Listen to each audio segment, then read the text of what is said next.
प्रियो, जैसे आप जानते हैं कि प्रभु की दूसरी आगमन निकट है। दो कुंवारियां शादी के लिए तैयार हो रहे हैं, दो दुल्हन तैयार हो रहे हैं। One is the bride of Christ, other one is the bride of Antichrist. एक मसीह का दुल्हन है और दूसरा झूठा मसीह का दुल्हन है। Real Christ is coming, वास्तव में मसीह आ रहे हैं Antichrist is coming. और झूठा मसीह आ रहे हैं। Antichrist spirit already working in the world. झूठा मसीह संसार में पहले से काम कर रहा है। One bride, that means one of the church on this world is preparing for him. एक दुल्हन का अर्थ यह है कि संसार में एक कलीसिया उसके लिए तैयार हो रही है। They live whatever the way they want. उन लोग अपने इच्छा के अनुसार जिंदगी जीते हैं, But they also call they are Christians. लेकिन उन लोग भी मसीह कहलाते हैं। They are not preparing for real Christ, they are preparing for the Antichrist. लेकिन उन लोग वास्तव मसीह के लिए नहीं, लेकिन झूठा मसीह के लिए तैयार हो रहे हैं। Antichrist is coming soon. झूठा मसीह जल्दी आ रहा है। He wants to rule the human race. वो मानव जाति के पर राज्य करना चाहता है। He wants to control the human race. सारे मानव जाति को नियंत्रण करना चाहता है। That is why he is bringing a biochip. इसीलिए वो वाई चिप को ला रहा है They will put it at your right hand. और वे आपको दाहिन हाथ में डालेंगे। All your bank details, your passport details, total about your duty, everything will be there. You need not carry anything with you. Just everything is in your hand. Bank balance का विवरण, passport का विवरण, आपके सब काम उसमें होगा। आपको कुछ ले जाने की जरूरत नहीं, क्योंकि हाथ में सब कुछ It will होगा। be like as small as a rice seed. ये धान के बीज चावल की जैसा ही होगा They will inject here. और उन लोग आपको यहाँ पे सुई लगाएंगे And total about your details will be mentioned over. Even about your bank balance. और आपका सब जानकारी इसमें दिखाई देगा। आपका बैंक बैलेंस के बारे में। If you go to supermarket, purchase everything, just show your hand. अगर आप सुपरमार्केट में जो कुछ खरीदना चाहते हैं तो आप अपना हाथ दिखाएंगे। That's all. They deduct money from your यही hand. सब कुछ है और आपके हाथ से उन लोग पैसा ले By लेंगे। the biochip, everyone is connected to Antichrist. By chip के द्वारा झूठा मसीह के साथ सारे लोग संबंध में रहेंगे। Totally your property will be connected. आपका सारे संपत्ति उसके साथ संबंध में रहेगा। Wherever you go, what are you doing? Everything is connected. जहाँ कहीं आप जाते हैं और जो कुछ भी आप कर रहे हैं सब उसके संबंध में रहेगा। Actually, God wants to control people, bless people, because He is the creator. वास्तव में परमेश्वर अपने लोगों को नियंत्रण करना और आशीषित करना चाहते हैं, क्योंकि वो सृष्टि करता है। Devil is not a creator, शैतान सृष्टि करता नहीं है, but devil has a desire to rule human race. लेकिन शैतान का इच्छा ये है कि मानव जातियों के पर राज्य करना। That is why he creates a filthy movie. When all people come and enjoy, he enjoys and says, all these people are mine. इसीलिए वो अशुद्ध फिल्मों को उत्पन्न करता है। जब सब लोग उसमें आनंद मनाते हैं तो वो भी खुश होके कहता है कि ये सब मेरे For लोग young हैं। girls and young men, they throw money, dollars, and say, do all the filthy things before cameras. When they do all the filthy things in cameras, they take it, they make it as a pornography and put it all over the world. When people are watching it, Satan says, all these people are mine. लड़के और लड़के के लिए पैसा और dollar दे के कहेंगे कि सारे अशुद्ध काम कैमरा के सामने करो, और जब वे सारे अशुद्ध काम कैमरा के सामने करेंगे तो उसको लेके असली चित्र बना के सारे संसार में डाल देंगे। और जब सब लोग इसको देखते हैं और आनंद मनाते हैं तो शैतान कहता है ये सब मेरे ही लोग हैं। By adultery is controlling human race. व्यभिचार के द्वारा मानव समाज के पर नियंत्रण कर रहा है। He is controlling by filthy things of the world. वो संसार के सारे अशुद्ध चीजों को द्वारा नियंत्रण कर रहा है। But still some people are escaping. लेकिन फिर भी वहाँ से कई लोग भाग रहे हैं। So he wants to see that no one should escape. That's why he is bringing biochip. वो चाहता है कि वहाँ से कोई ना भागे, इसीलिए वो बाई चिप को ला रहा है। And he will try to control human race. और वो मानव समाज के पर नियंत्रण करने के लिए वो कोशिश You know करेगा। that 66 years back, there was a prophet, he said, the day when it comes a driverless car, that comes the end days are going to come. The driverless car is going to come. 66 years. He never dreamed it. Nobody imagined it. When he prophesied, everybody laughed at him. How can you say car, driverless car?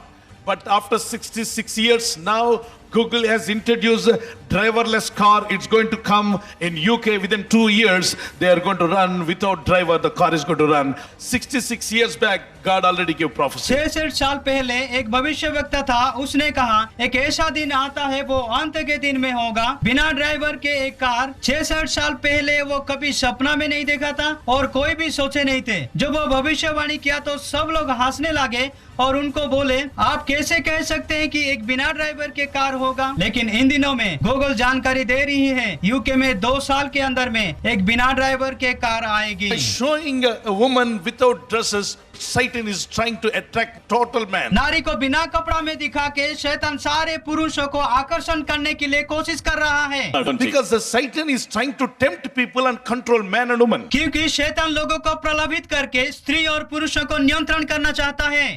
He has the desire. उसका यही इच्छा है And you want to control the church. और वो कलीसिया को नियंत्रण करना चाहता है। How can he control church? कलीसिया को वो कैसे नियंत्रण कर सकता है? Wrong preaching. गलत प्रचार के द्वारा, By wrong teaching. गलत शिक्षा के द्वारा, Saying mercy of God is there, don't worry, do any sin. और ये कहते हुए कि परमेश्वर का कृपा है इसलिए कोई बात नहीं, कुछ भी पाप करो। Your past sins are forgiven. आपका अतीत पाप क्षमा हो चुका है, Present sins are forgiven. वर्तमान पाप क्षमा हो चुका है, Your future sins also forgiven. आपका भविष्य पाप भी क्षमा हो चुका है। Future sins already gone. आपका भविष्य पाप जा चुका है। When you say like that, जब आप इस तरह से, एक पिता ने अपने बेटे से कहा, जो पाप तुमने कल किए थे उसको मैंने माफ कर दिया, आज के पापों को मैंने माफ कर दिया। कल किसी का ज्योमेट्री बॉक्स चुरा के लेके आओगे और यदि किसी के घर में जाके खाना खा के कुछ चुरा के लेके आओगे तभी मैं क्षमा कर दूंगा। अगर ऐसे पिता ने कहा तो गलत काम करने के लिए लाइसेंस दे रहा है। लेकिन पिता ऐसा पूछना चाहिए कि अगर कुछ गलत हो तो बताएं ताकि उसको माफ करें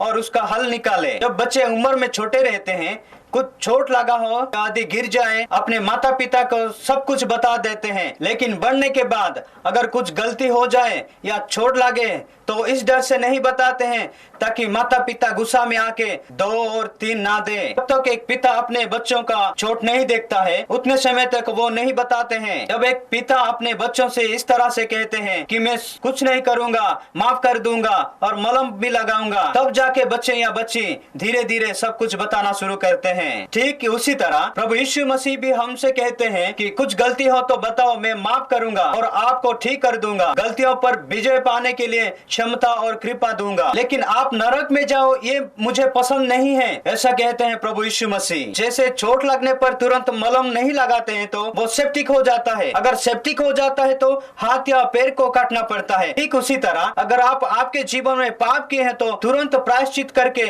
माफी मांगनी चाहिए। पाप को प्रायश्चित ना करें, ये विरोधी का शिक्षा है। Antichrist teaching, don't confess your sins. झूठा मसीह का शिक्षा ये है कि पाप का अंगीकार मत करो। You can do sin but don't confess your sin. आप पाप कर सकते हैं लेकिन पाप का अंगीकार मत करें। He is very sure that he want to take everybody to hell. इसके द्वारा वो बहुत निश्चित है कि वो सब लोगों को नरक में ले जाने के लिए। That's why every teaching in the world don't accept. इसीलिए संसार में जो भी शिक्षा है आप ग्रहण मत कीजिए। Don't follow any pastor. कोई पासवान का अनुसरण मत करना, Follow the word of God. परमेश्वर का वचन का अनुसरण करना। Don't follow the the popularity. कोई लोकप्रियता का अनुसरण मत करना। Name will not take you to heaven. नाम और प्रख्याति आपको स्वर्ग में लेके नहीं जाएगा। USA one of the greatest preacher is there. मैं यूएसए का एक बहुत बड़ा प्रचारक को जानता हूँ। 3 million people attend the church. उस कलीसिया में 3 लाख लोग जाते हैं। 3 million people attending. उस कलीसिया में 3 लाख लोग जाते हैं। Absolutely they teach wrong. और वे पूरी तरह से झूठी शिक्षा देते What हैं। they teach? क्या वो शिक्षा देते हैं? God is love. परमेश्वर प्रेम है, God will never put anybody in hell. इसीलिए परमेश्वर किसी को भी नरक में नहीं डालेगा। Forget about hell. नरक में बारे में भूल जाइए। Wherever you live, however you live, whatever you like to do, जहाँ कहीं रहे, जैसे भी रहे, आपको जो भी इच्छा वो कीजिए, you will go to heaven. आप स्वर्ग में जाएंगे। This is a wrong teaching. ये झूठी शिक्षा है। Lakhs of people are following. लाखों लाखों लोग उनका अनुसरण कर रहे हैं। Do you mean that if the crowd is more, they are going to heaven? क्या आप सोचते हैं कि वहाँ पे बहुत बड़ा भीड़ है इसीलिए उन लोग स्वर्ग में जाएंगे? No, my brother. नहीं मेरे भाइयों। How many people got saved in the days of Noah? नूह के समय में कितने लोग बच गए? How many people got saved in the days of Lot? लूत के समय में कितने लोग बच गए? Why you are comparing, brother, those olden days to the coming of Lord Jesus? भाई आप पुराना नियम का समय को यीशु मसीह आने का समय में क्यों तुलना कर रहे I हैं? am not comparing. Jesus himself said, Luke chapter 17 verse 28 to 31, when you read that Jesus said, the days of the Son of Man will be a days of Lot. ये मैं तुलना नहीं कर रहा हूँ। यीशु मसीह स्वयं कहा लूका 17 अध्याय 28 से लेके 31 पद में कि मनुष्य का पुत्र का दिन लूत के दिन जैसा Days होगा। of Jesus Christ is going to be days of Noah. यीशु मसीह का दिन भी नूह के दिन जैसा होने जा रहा है। When the time Jesus comes, he said that will I find faith on earth? यीशु मसीह आने के समय में उसने कहा, क्या मैं संसार में विश्वास को पाऊंगा? So by hearing wrong teachings, many people are going to lose that faith. झूठी शिक्षा सुनने के द्वारा बहुत सारे लोग विश्वास को खोने जा रहे हैं। And here is another bride. और यहाँ पे एक दूसरी दुल्हन है। Can you compare these two or one? क्या आप ये दोनों को तुलना करके एक कर सकते हैं? No. नहीं। But she is preparing for Jesus Christ. ये यीशु मसीह के लिए तैयार हो रही है। She is preparing as a bride for Jesus. ये यीशु मसीह के लेके दुल्हन के रूप में तैयार हो रही The है। people that are following the commandments of Jesus, we are the bride for bridegroom Jesus Christ. यीशु का आज्ञा जो मानते हैं, हम यीशु दुल्हा का दुल्हन है। So when you follow exactly word of God, that means you are preparing and having intimacy with the Lord Jesus. जब आप वास्तव में परमेश्वर का वचन मानते हैं, इसका अर्थ ये है कि आप तैयार हो रहे हैं और प्रभु यीशु के साथ घनिष्ठ संबंध रख रहे हैं। And here is a woman और यहाँ पे ये स्त्री है, following all the worldly things and saying that I am going to follow Jesus. संसार के सारे चीजों का अनुसरण करके कहती है कि मैं यीशु का अनुसरण करने प्रचारक जो सिर्फ समृद्धि, धन, सुख भोग, संसार में खुशियां मनाओ कहते हैं और सब अनुभव करो कहते हैं, तो ऐसा प्रचार आपको कहाँ लेके जाएगा? ये आपको नरक में लेके जाएगा। It will lead you like this. और ये इस तरह से आपको अगुवाई करेगी। You can rejoice and enjoy in the Holy Spirit. आप खुशी और आनंद मना सकते हैं पवित्र आत्मा में। Let me ask you, is there joy in the Holy मैं Spirit? पूछता हूँ, क्या पवित्र आत्मा में आनंद है? There's a lot of joy. बहुत आनंद है। अगर उसमें खुशी नहीं होता तो मैं सेवकाई में नहीं आता। I have tasted the joy in the Holy Spirit. मैं पवित्र आत्मा का आनंद को चाख चुका You हूँ। cannot compare the joy of the Holy Spirit with the drinking and having drugs and going after addictions. Many things are there in the world. You can never compare with anything. आप कभी भी तुलना नहीं कर सकते उस आनंद को जो पवित्र आत्मा में है, शराब पीने के साथ, नशा के साथ, लत में जाने के साथ, बहुत सारा दुनिया में है। आप कभी भी तुलना नहीं कर सकते जो इस दुनिया में है। जब मैंने नया जन्म और पवित्र आत्मा को पाया था, उसी के कुछ ही दिनों के बाद मैं अपने हॉस्टल में दोस्तों के कमरे में गया तो सब लोग तैयार होके जा रहे थे। मेरे पास पाउडर नहीं था। जब मैंने पाउडर का डिब्बा उठा के हाथ में डाल दिया, उसी समय मुझ में एक अंदर से एक आवाज सुनाई दे रही थी। बिना इजाजत के कैसे साथी का ले रहे हो? इससे पहले बहुत बार मैंने लिया था, लेकिन ऐसा आवाज सुनाई नहीं दिया था। विवेक फिर से बताना शुरू किया तो तुरंत मैंने दोस्त से कहा, माफ करो दोस्त, बिना पूछ के मैंने लिया था। अब मेरे दोस्त ने कहा, मसीह लोग सब ऐसा क्यों होते हैं? ऑर्डर लिया तो पाप, ये लिया तो पाप, वो लिया तो पाप, ऐसा क्यों कहते हैं? कोई बात नहीं, जितना चाहिए आप ले लो। क्योंकि वो लेक्चरर के पास से चप्पल चुराता था और दोस्तों के पास से किताबें चुराता था, इसीलिए उसके लिए पाउडर लेने कोई मायने नहीं रखता था। वो भी मनुष्य था और मैं भी मनुष्य था, लेकिन पवित्र आत्मा हमारे अंदर है तो हमको बता देता है कि दूसरे का चीज बिना इजाजत के नहीं लेना चाहिए। तुम क्यों फिर से पाप करते हो? पाप से दूर रहने के लिए कौन कहता है? ये पवित्र आत्मा हमें बताता है और यीशु के करीब जाने के लिए हमें तैयार करता है। He is preparing for a holy heaven, not for unholy heaven. वो पवित्र स्वर्ग के लिए तैयार कर रहा है और अपवित्र स्वर्ग के लिए नहीं। Then after that, और उसके बाद I went to a pen corner. Pen दुकान में मैं चला गया। I purchased a pen. मैं एक पेन को खरीदा। I gave 50 rupees. They have to give me only 45 rupees. मैं 50 रुपया दिया और उन लोग मुझे 45 रुपया देना था। By mistake, he gave me 95 rupees. गलती से वो 95 रुपया मुझे दे दिया। Immediately my mind told, तत्काल मेरा मन कहा, this has happened 20 years back, okay? ये 20 साल पहले हुआ है, ठीक है? My mind said, मेरा मन कहा, run away from this shop. ये दुकान से भाग जाओ। You got enough money. आप काफी पैसा पाए हैं। Jump now.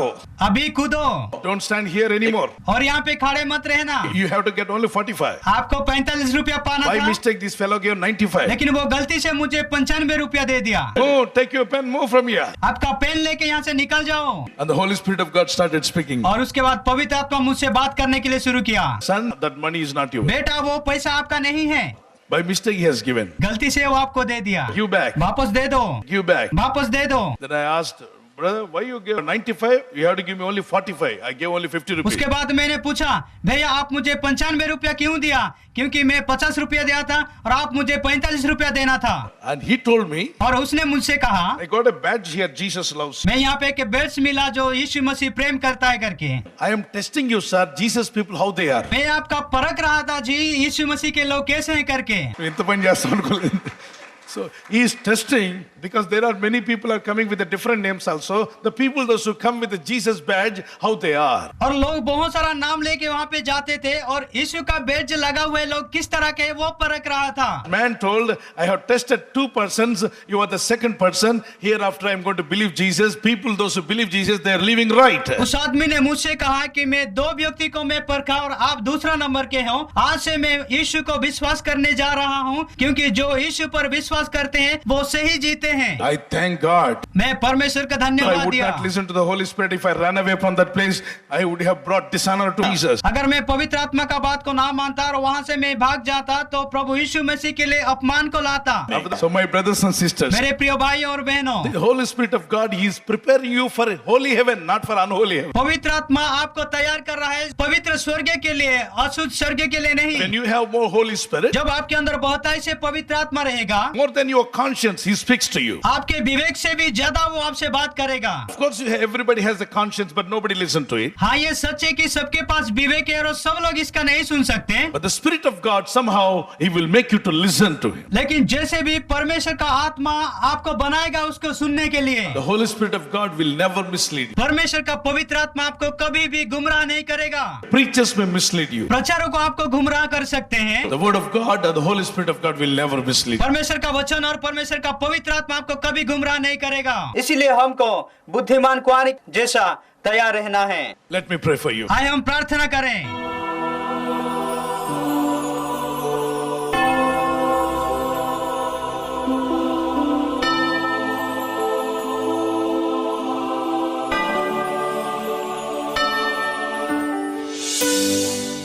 Keep one hand on your chest. आपका एक हाथ छाती में रखिए। Father, lead me with the Holy Spirit. पिता मुझे पवित्र आत्मा के द्वारा अगुवाई कीजिए। Till the end of my life, मेरा जीवन के अंत तक let me not be deceived. मुझे धोखा ना मिले। Let me not go after the wrong teaching. मुझे झूठी शिक्षा के पीछे ना जाने दीजिए। Let me follow the teachings of Holy Spirit. मुझे पवित्र आत्मा का शिक्षा को अनुसरण करने दीजिए। Let me follow the King of Kings, Lord of Lords. मुझे राजाओं का राजा प्रभु का प्रभु के अनुसरण करने दीजिए। Holy Spirit of God be in me. परमेश्वर का पवित्र आत्मा मुझ में होने पाए। Father, anoint your people, my Jesus. पिता अपने लोगों को अभिषेक कीजिए मेरे प्रभु। Say that, Lord, anoint me. प्रभु मुझे अभिषेक कीजिए। Lord, lead me with the Holy Spirit. मुझे पवित्र आत्मा के द्वारा अगुवाई कीजिए। Daddy, till I reach heaven, पिता मुझे स्वर्ग में पहुंचते I need तक Holy Spirit of God. मुझे परमेश्वर का पवित्र आत्मा चाहिए। Let me not follow this word. मैं संसार का अनुसरण ना करने Let me पाऊं। follow you alone. मुझे सिर्फ आपका अनुसरण करने दीजिए। Follow you alone. सिर्फ आपका अनुसरण करने दीजिए। Yes, Lord, my God. हाँ प्रभु मेरे परमेश्वर, Help us to not to be deceived by wrong teachings, Lord. झूठी शिक्षा के द्वारा धोखा ना खाने के लिए मदद कीजिए प्रभु। Lord, teach us in the right way. प्रभु सही मार्ग में शिक्षा दीजिए। Let me follow only the message of the Holy Spirit of God. मुझे पवित्र आत्मा का वचन बस मुझे पालन करने दीजिए। I know you will take care of me, Prabhu Lord. मैं जानता हूँ सिर्फ आप मुझे संभालेंगे। I cast my burdens upon you. मेरा सारे बोझ आपके पर डालता I know you will हूँ। anoint me and use me. मैं जानता हूँ आप मुझे अभिषेक करेंगे और इस्तेमाल भी करेंगे। You will deliver me. आप मुझे छुटकारा देंगे। We know that you are going to heal every sickness. हम जानते हैं कि आप सारे बीमारियों को चंगा करने के लिए जा रहे हैं And every financial crisis, you will remove it. और सारे आर्थिक समस्या को दूर कीजिए You will bless us. और आप हमें आशीषित करेंगे प्रभु। In Jesus' name we pray. यीशु मसीह के नाम से मांगते हैं, Amen. आमीन।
मुझे 6 सालों से कान में से पानी निकलता था। कोई भी बुलाता तो एक बार में नहीं सुनाई देता था, 2-3 बार बोलने के बाद ही मैं सुन पाती थी।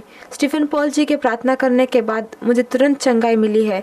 इस संदेश के द्वारा सब बदलेंगे, मुख्य रूप से युवा लोग जो इस संसार के सदस्य बन गए हैं। इस पीढ़ी के लोगों को ऐसा संदेश जरूर सुनना चाहिए। सिस्टर साइला पॉल जी का संदेश सुन के मुझे मेरी आत्मा में तृप्ति मिली है। जो पीछे है वो पहले होंगे। इस संदेश के द्वारा मैं बहुत आशीषित हुई हूँ। मैं मेरे पति के साथ बहुत दुखी मन से आई थी, लेकिन परमेश्वर का वचन हृदय में भर के शांति, आनंद और परमेश्वर की उपस्थिति को लेके जा रही हूँ। सिस्टर साइला पॉल जी के संदेश के द्वारा हमने बहुत बल पाया। इतने दुखी मन से आए थे, अब आनंद से जा रहे हैं। आत्मा में कैसे बढ़ना है, कैसे प्रार्थना करनी है और एक दूसरे को कैसे प्रोत्साहित करना है, हमने यहाँ पर वो सीखा है। परमेश्वर की उपस्थिति को महसूस किया और उस उपस्थिति को लेके जा रही हूँ। पास्टर जी की मीटिंग ऐसी और ज्यादा होनी चाहिए। हम जब यहाँ पर आए थे, खाली हाथ आए थे, बहुत आनंद और उत्साह से जा रहे हैं। अनेक अद्भुत कार्य हुए हैं, मैं विश्वास करती हूँ। और युवाओं को कैसे जीना है, हमें इस बारे में भी सिखाया गया। यहोवा के संदूक का मतलब है प्रार्थना। इसके द्वारा हमारा जीवन फलवंत होगा। इस महान सत्य को हमने पहचाना है। हम खाली आए थे, अब भरे पात्र के समान जा रहे हैं। यहाँ पर जो चमत्कार हुए वो बहुत अद्भुत और आश्चर्यजनक थे। परमेश्वर ने हमसे प्रेम रख के परमेश्वर के दास को हमारे राज्य में लेके आए।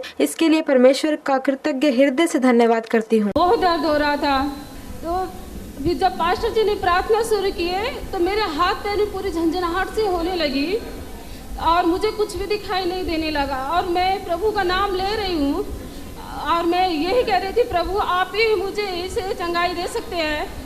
और फिर अचानक मेरे हाथ पैर में झंझनाहट चक्कर आके गिरी और अभी मुझे इतना अच्छा लग रहा है और मेरे सारे दर्द दूर हो गए।